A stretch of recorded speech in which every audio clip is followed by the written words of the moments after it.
Well, match day one of the UEFA Europa League kicks off this week. A secondary competition for football fans, perhaps. But for bettors, maybe the reverse is true. With lesser-known clubs across the continent looking to punch up, it can make it challenging for the odds compilers, for the traders as well, I guess, for the bettors. But do your research, and no doubt, as always, there are some value plays to be had. This is Betting Weekly Extra Time, Europa League edition. You're with Dan Roebuck, and alongside me, three of the shrewdest handicappers around to talk you through the Thursday slate in Europe. On the show this week, Steve Wyss, RJ, and Will White. Steve, as a follower of some of the lesser lights in Europe, the less heralded leagues across the continent, is this a competition close to your heart? Can you pick the winners a little easier? I do like this competition, yes. I always feel that teams are playing under a little bit less pressure. I think they can be quite a more free and open feel to a lot of the games. And as more of an over-bettor like myself, that is something which plays into my hands a bit. Yeah, I do like the competition. And I actually think it might become even better from next season onwards when, of course, UEFA move to a different format. They're getting rid of group stages completely, and there's going to be 36 teams in a whole league system. Now, I don't like that for Champions League, but I do think for Europa League and Conference League, it will make things quite exciting. So, yeah, I do love this competition. Yeah, last year of the sort of regulation group stages that we've come to love, both in this competition and the Champions League, as Steve was pointing out. RJ, likewise, when it comes to some of the more unusual leagues, any sort of glance across your Twitter feed and you can put up some interesting selections on some interesting leagues and some teams that many people will not have heard of, but a winner is a winner. If you can find the value somewhere, then that's what we should be aiming for. Is it a competition you like? Yeah, I'll echo Steve's sentiments there. I agree that I think this is a little bit more of a, open type tournament. I think there's a little less pressure on these teams. Obviously, the winner of this tournament gets an automatic advancement into the Champions League spot. But yeah, I think as a person or as a tipster who typically targets all sorts of obscure and various leagues, especially totals, this league's more close to the wheelhouse for me. I think you'll see a little bit more total angles, a little more opportunity, and the liquidity is good. I know we talked about that in the Champions League a little bit. And the thing with the obscure leagues that I typically follow, the liquidity is not that great. So that's the downside there. But yeah, looking forward to getting back in the wheelhouse with some totals here in this tournament, especially the first leg. It's always a hard week, I think, for anyone who gets involved in these, whether you're working in it, whether you're betting in it and you're taking it seriously. And Will, by the time Thursday comes around, are we a little sort of punted out a little bit? I mean, in terms of the handle, obviously the Europa League is not going to be like the Champions League, or is it? I mean, what sort of interest do you take? What sort of interest do you gauge that the market is like for the Europa League? I think the liquidity question is all relative, really. Like RJ said, that for him, liquidity is quite attractive because he mainly focuses betting on smaller, less liquid leagues. For me, it's the opposite, really. I prefer concentrating on the bigger leagues and Champions League. And so for me, Europa League is less liquid and therefore presents different challenges. One of the things we will see for sure across the Europa League and the Conference League is we'll see some strong moves because of the low liquidity and because of the relative lack of information and kind of knowledge and awareness of the teams. Often you'll see a move and then you'll see people get, kind of wanting to follow in on the move, and we'll see some big market moves. It will be quite frequent. We'll see quarter of a goal handicap moves and likewise on the totals. So yeah, lots of opportunity, but I would argue from my perspective, limited liquidity. And I guess, Will, as well, when it comes to these games, the bigger teams in it, there's going to be more rotation. If you're one of the lesser lights, you're not going to be rotating your team too much, or you might be.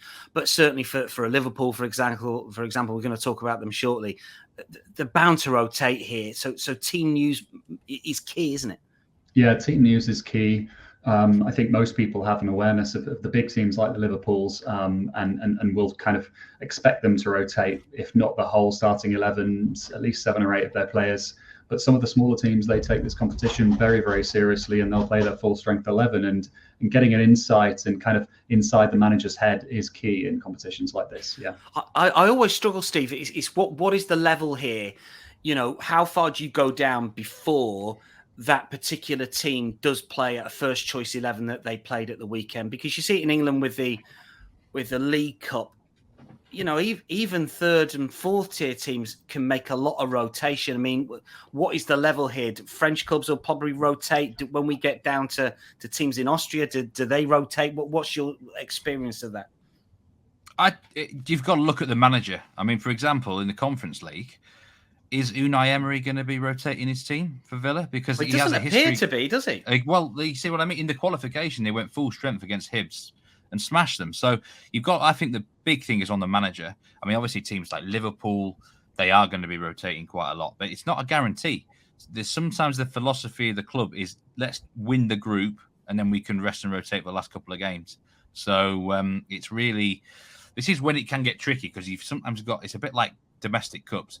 You've got to do a lot more research in these competitions, which can be fairly time consuming. That's why some people out there do not like betting on Europa League or Conference League. We're going to start with LASK against Liverpool here. We're going to do the early kickoffs first. This is at 12:45 Eastern. LASK a massive price here, plus 700. Liverpool were plus 315 minus 315. Last the draw plus 450. RJ, you've got a pick in this one. Talk us through your selection. Yeah, looking at LASK versus Liverpool, over 3 at minus 130. LASK, the Austrian Bundesliga side, currently sitting in third place domestically. Liverpool is also sitting in third place domestically, scoring 3 goals in 3 out of their last 4 matches. You know, they've traveled well recently. And again, with this tournament, just like Champions League, I try not to overthink things. I try not to dive too deep. I just let the statistics kind of drive me towards a selection with a little bit of gut, a little bit of instinct involved. But to me, looking at this play, over 3 at minus 130, I don't love the price, to be fair. I would prefer it to be much lower. Much higher, but it is what it is. And I think out of all the plays this upcoming week, you know, average 74% both teams to score or over 2.5 goals between both these sides in their respective home and away spots over the last 25 matches. LASK have been strong at home. They've put up 40 goals, 39 goals in their last 29 home matches. They kept a clean sheet around 28% of that time. They've allowed 1.2 goals against. Liverpool on the road, though, they've been a little bit different. They've only kept a clean sheet in 15% of their last 25 away matches, allowing just under 2 goals per match, scoring 30 as well. So over 3, minus 130. Again, try not to overthink it. I think both sides will put a goal up here. And I think we have a good push potential at the very least. We usually put the leans at the end of the show, but because we're talking about LASK and Liverpool, Will, you've got a lean, you've got a thought on this one. Yeah, it's only a lean because I think the price will get better. And I think if this moves to a plus 1.75 goal handicap, then I'll be looking to back LASK on that Asian line. I think just it's mainly because I think Liverpool are going to completely rotate here. And there's quite a big drop off in the Liverpool squad from their first choice 11 to their second choice, particularly in midfield. I think LASK, as RJ alluded to, are underrated. I think they're likely to score here. For that reason, I also quite like the overs, which normally you wouldn't like the overs, and then the underdog on the handicap. But on this occasion, I can see, you know, a 1-2, a 1-3 type scoreline, or even a 2-3. I definitely think LASK have got a very good chance of getting on the board, but against a much weakened Liverpool lineup. Yeah, just a bit of a lean there on the handicap with LASK. Steve, should Liverpool target this competition, take it seriously from the get-go? They're plus 300 favourites on the outright market. I know we've got the vagaries of which teams drop down from the Champions League. Does seem short, but it also seems a competition that they could easily win if they wanted to. No, I don't think they should target this competition. If I was the owner, I would tell them to tank. I think they'd be better off getting knocked out as soon as possible, then they can focus on the Premier League. And at bare minimum, they want to get back in the Champions League, don't they? So the problem is in the latter stages of this competition, you can end up, you're playing home and away, potentially in some awkward places. Plus 300, I wouldn't be interested at all in them because I don't think they'll be that focused in this competition at all. I think it means a lot more to other teams. If you want to be back in an English team, then Brighton could be probably better value. They're going to be really serious here. Will's had a good outright play. on Bayer Leverkusen, and there's a case for a team that drops down from the Champions League, perhaps the third place side in that group of death. Say a Newcastle finished there, they'd be bang up for winning a trophy, wouldn't they? Liverpool won the Champions League not that many years ago. The UEFA League is not gonna. Europa League is not going to be a priority. Speaking of Brighton, sort of, Tony Bloom, of course, has got not as big a share as he did have in Union Saint-Gilloise, USG, who take on Toulouse, again, 12:45 Eastern. Belgian side of +110, Toulouse +240, draw +250. Will, you've got to play in this. Well, when I found out a few years ago that Tony Bloom had put a lot of money into the club, it's quite a historic and storied club, but they were in the doldrums. They've risen straight back up. I just wonder now if he's not pulled the rug completely, but just reduced his stake. I wonder how far that they potentially could go, because at one stage you think they could end up being a bit of a powerhouse and win Belgium division every single year, even though they didn't win it last year. I don't know what your thoughts on the sort of ownership situation is.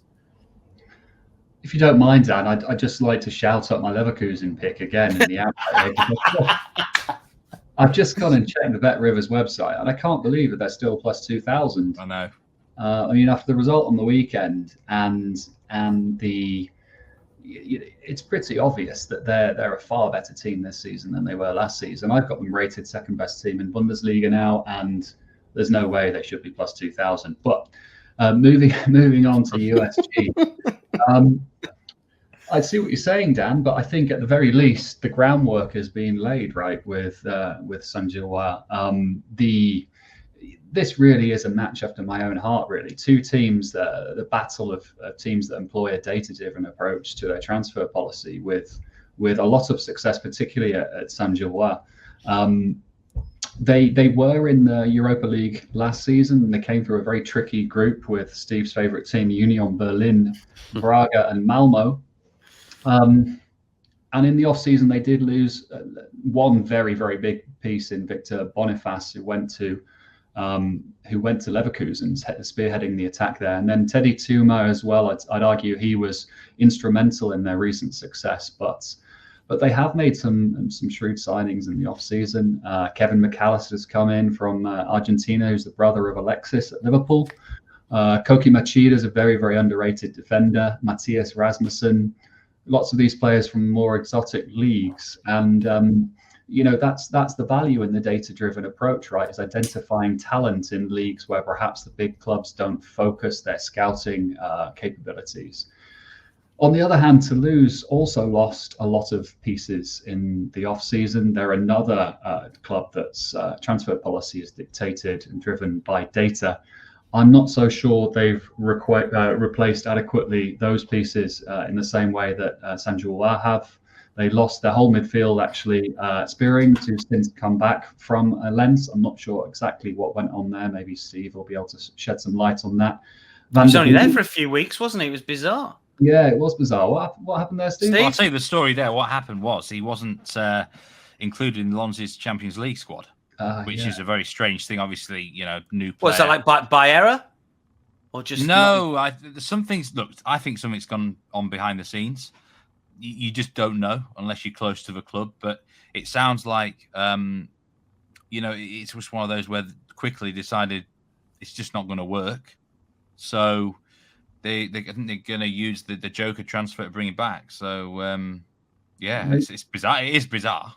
Maybe he went into Lens and tried to introduce Bloom's data-driven approach to their methodology there, and it didn't go down so well with the coaches.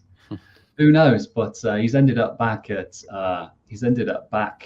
Toulouse. He didn't start over the weekend. I'm not sure whether he'll start here, but at least they've got one of their three key midfield pieces back subsequent to the off-season. But we have seen a massive reduction in the attacking output at Toulouse so far in Ligue 1. They haven't started the season well. They've got one win from 5. They've been generating an average of 0.91 attacking XG per game, which is very, very low for a traditionally attacking team. On the other hand, USG, they've only won 3 from 6 domestically so far this season, but the underlying data is very strong. Overall, I think a Union Saint-Gilloise should be odds on here and should be below the 115 that they're currently trading at. So I'm more than happy to bet them here to beat Toulouse at home. Okay, that's a pick for Union Saint-Gilloise. We are going to go to Rennes, Maccabi Haifa next up. This again is the 12:45 kickoff. This is my commentary game for the World Feed. Steve, you've got a pick in this one. I mean, Rennes have been drawing games for fun at the moment. What's your thoughts here? Well, I think you're going to enjoy commentating on this game, Dan, because there should be quite a few goals in it. Rennes in Europe are usually one of my real go-to teams for backing goals, and I'm absolutely going to snap up over 2.75 line at -121. I really expected this line to be 3. I mean, Maccabi Haifa are the visitors here, and they tend to swing quite a lot in Europe. Really, they have a good go. That's their general philosophy. Anyone who watched them in the group stages last year, the Champions League, will realise that. They'll score some goals, but they will concede some as well. And that was ultimately that was their undoing in the Champions League qualifying. They got beat 3-0 by Young Boys. Rennes, for me, are a better team than Young Boys, or as good. And I'd actually like to see them really be serious in this competition, Rennes. I think they could have a deep run with a bit of luck with the draw, especially when they get a couple of key players back in January. But I'm expecting them to win the game. But the problem I've got with Rennes this season is that they just have moments of madness, like inexplicable defensive errors. You know, they come out of nowhere. It's like they lose focus, Dan. So I actually think Maccabi can score a goal in this game. And so when that happens, I'm immediately looking at the overs. You know, Rennes, it wouldn't even shock me if this was another tie, like a 2-2, really. But they dominate the game, and you look back and you think, how did they not win that? But yeah, logically they should have too much for Maccabi Haifa. They've got already Rennes are one of the best XG teams in Ligue 1 this season. They haven't converted that into enough victories, like I say, kind of finding ways to shoot themselves in the foot. Will that happen again? I'm not sure, but I certainly fancy Rennes to get at least a couple of goals here. So the goal line just stands out. They're in a very offensive team at home. I look back at some stats in Europe. I think 8 of the last 12 at home have contained at least 3 goals, and 10 of the last 12 both teams scoring as well. So you could look at BTTS if you like, if you want to play it even safer. But over 2.75 at -121, Dan. This is going to be a good game of football. And likewise, Bayer Leverkusen Hacken is one that you're looking at for goals as well. I mean, Bayer Leverkusen -500, short price favourites here. Hacken, who were the Swedish champions last year, I think, weren't they, Steve? But they've stumbled into this competition, having been. Were they knocked out by the Icelandic side? Faroese side. The Faroese side, yeah. They were. But look, we've mentioned Leverkusen. It's Will's outright pick as well. Talk us through your play here. Well, I actually can't believe Leverkusen are -230 to win this group. I think that does sound short, but I think it's an absolute banker. I can't see the other 3 sides getting anywhere near them, really. Leverkusen could cover this. I'm taking the goals, over 3.5 goals here at -121. Leverkusen could cover this goal line all on their own. They've got fantastic offense. But defensively, with Leverkusen, they might give a chance away. And I'll tell you, I know a lot about this Hacken team. They're from Gothenburg. The most famous side in Gothenburg is, of course, IFK Göteborg. But at the moment, they are the big sort of team in that city. And they play one way, though, Dan, in domestically or in Europe. Very open, very attack-minded. The 2 qualifying games against Aberdeen were 2 really good watches, just proper entertaining. Goals at both ends. And they'll have a go here. They may well net a goal, but they're going to concede quite a lot as well. Leverkusen, I think, are head and shoulders above them. They're head and shoulders of everyone in this group. Boniface, will he start here? They could rotate, to be fair, Leverkusen, but I think Boniface will be very, very hungry for goals. He should have scored a hat-trick against Bayern. They probably would have won that game if he had been clinical. But so I think he'll be really keen to bounce back here if he gets in the 11. And it's just a match that reeks of goals. I don't normally like taking over 3.5 that often, but I would even take over 3.75 here. I think it could be a crazy game. I'm going to predict something like 4-1 to Leverkusen. I actually think Hacken will get on the score sheet, but I wouldn't bank on it because there is quite a gulf in class. Swedish football is actually not in a great place right now, unfortunately. None of the other teams have qualified for any of the groups, and Leverkusen should control the match very easily and dominate, scoring a lot of goals. Boniface is plus 190 first goal scorer, minus 245 just to score, plus 180 not to score. I'd be tempted to play the plus 180 not to score, I think, at those prices. Anyway, let's move on to Group C, which 8 o'clock local in the UK, 9 across the continent, and 3 p.m. Eastern.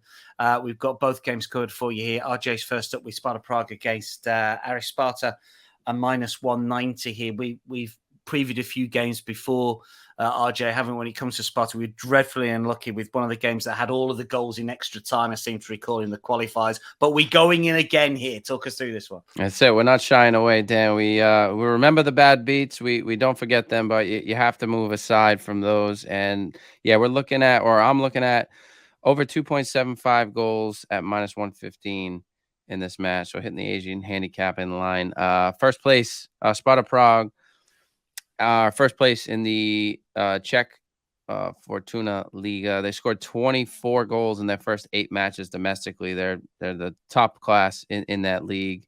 Aris Aris beat Slovan Bratislava 8 goals from the Slovakian league. They scored 8 goals in both legs. They're sitting in first place domestically, scored 10 goals in their first 4 matches in Cyprus. Not a very competitive league typically. However, looking at this match, over 2.75 goals had me licking my chops, so to speak, because Cyprus's form at home, they scored at least 3 goals in their last 5 home matches, right? And that's been they even put up 3 against Copenhagen in the previous round of the Europa League. So I'm looking at them to sort of take the throne, take the lead in this match. I expect them to get 2+ goals on their own.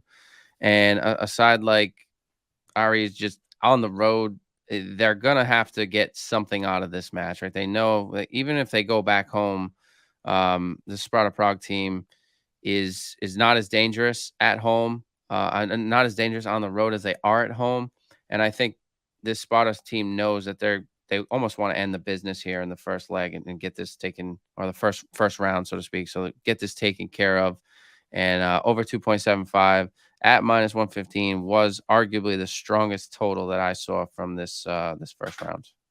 Over 2.75 goals, minus 115. Sparta Prague to get the better of Aris Limassol. Also in Group C, Will's final pick here, Rangers Real Betis. This could be a cracker. Be interesting to see how the market goes here. I've got Rangers plus 170, Real Betis plus 145. Might change a little closer to time. I don't know. Draw plus 255. Will Rangers' coefficient is still high after that Europa League final loss a few seasons ago. I mean, I was looking at the numbers earlier today. They're ahead, ranked in Europe by UEFA, ahead of Milan, Lyon, Lazio, Real Sociedad. It doesn't quite sit right with me. I mean, where do you rank Rangers? I mean, because of what they've done in Europe, do we take that and sort of compartmentalize it rather than look at some of the poor performances in the Scottish Premiership this season? Well, fortunately or unfortunately for us as bettors, the markets don't tend to follow the UEFA coefficients and rankings anymore. If they ever did, it would be nice to get Real Betis on a plus 3/4 of a goal handicap or something if they did follow the coefficients and the ratings. We've got another classic narrative, another Steve classic narrative here, haven't we? Ibrox is a really tough place to go, and I'm going to buy into it this time around. I genuinely do think Ibrox is a very tough European away night for travelling teams. In the 2021-22 Europa League group stages and beyond, Rangers beat RB Leipzig, Braga, Sparta Prague, Brøndby, and Alaskert at home, only losing to Lyon. They do have a strong record at home, not just domestically, but also in Europe. And so I think it's not just a myth here, the tough place to go narrative. In the off-season, they've added some very potent offensive weapons. They've really made some good signings. They signed Danilo from Feyenoord, Dessers from Cremonese in Italy, Lammers from Sampdoria, and Sima from Angers. So they do have the weapons here. Subsequently, they've achieved a ratings increase domestically and in Europe. They're now pretty much neck and neck with Celtic for highest rated team in the Scottish Premiership, whereas last season they were at least half a goal worse for the majority of the season. One thing here that I really like is that Betis have got big problems in the goalkeeper position. Rui Silva's out for a month. He got injured at the weekend against Barcelona. Claudio Bravo, his understudy, well, they really shared kind of number one duties, is also a major doubt here. Fran Veit's third choice may be making his official starting lineup debut here. He did come on at half-time in the 5-0 loss to Barcelona. Bit of a baptism of fire. I don't really fancy him in a cauldron of Ibrox away to a Rangers team that will be champing at the bit. It's probably 50-50 whether Bravo or Veitez starts here. On the other hand, Manuel Pellegrini is a hugely experienced manager, and he does have some talented players at his disposal, particularly Isco, who's had a very good start to the season, and Guido Rodriguez. However, there's no Fekir. He's been injured since midway through last season. I think Rangers could overwhelm Betis here and get off to a really fast start with the support of a raucous Ibrox crowd. I wish Guido had started over the weekend after being away with Argentina in international break. Betis have a tendency of rotating him. He doesn't seem to like playing 2 or 3 times a week. However, he didn't start against Barcelona, so we might see him in the starting lineup here. There is, however, the X factor of how much Pellegrini is going to rotate this Betis side. I don't think Rangers will rotate too much, and they'll probably prioritise Europa League more than Betis will. All things considered, I think Rangers should be favourites on the draw no bet handicap here. They are minus 103, which makes them underdogs given the margin, and I'm happy to take them at that price. It's strange, isn't it? I think you're right with Rangers. I mean, the manager needs some sort of upswing. They're just off the pace in Scotland, so they could easily prioritise it. And as you mentioned, certainly when it came to their Europa League run the other season, they were very, very good at home. Right, we've got leans. We have got 2 from Steve, 1 from RJ, and we've got a rogue conference pick on the Europa League show from Will, which was an official pick at one stage, but now isn't. And it's been downgraded. Unless it wins, then we're adding it to the field. It's not much anymore, but we'll get Steve, you've got a couple of leans for us here. This is typical Steve Wyss territory here because we're going Mulder first of all in their Group H clash away at Karabakh. Yeah, I'm keeping my eye on this Group H. I know a lot about the teams in here, and Karabakh, this place is genuinely the definition of a tough place to go. Tough place to go. How many tough places to go have we had on This is the a show? tough place to go. Right out there in Azerbaijan. One home loss in 16. However, I'm actually going against the grain here.